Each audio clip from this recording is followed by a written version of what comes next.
غریب ماں باپ کی خاموش قربانی۔ ایک چھوٹے سے گاؤں میں احمد اور زینب نام کے میاں بیوی رہتے تھے۔ ان کا گھر کچی اینٹوں سے بنا تھا، چھت ٹپکتی تھی اور صحن میں بس ایک نیم کا درخت تھا۔ غربت ان کے دروازے پر ہمیشہ دستک دیتی رہتی، مگر صبر اور شکر ان کے دلوں میں بسے ہوئے تھے۔ احمد دن بھر مزدوری کرتا، کبھی اینٹیں اٹھاتا، کبھی کھیتوں میں کام کرتا۔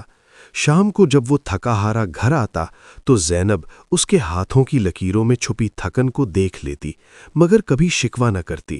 وہ بس مسکرا کر کہتی، اللہ نے آج بھی بچوں کا رزق لکھ دیا ہے۔ ان کا ایک بیٹا تھا، علی۔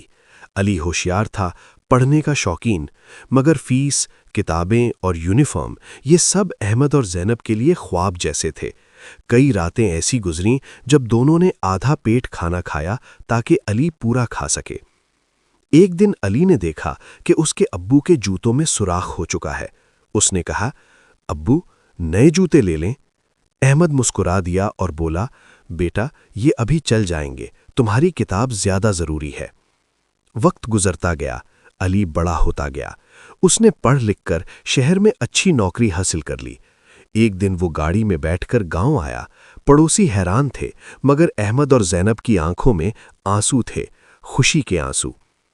علی نے ماں کے قدموں کو چھوا اور کہا، امی آج میں جو کچھ بھی ہوں آپ دونوں کی قربانیوں کی وجہ سے ہوں۔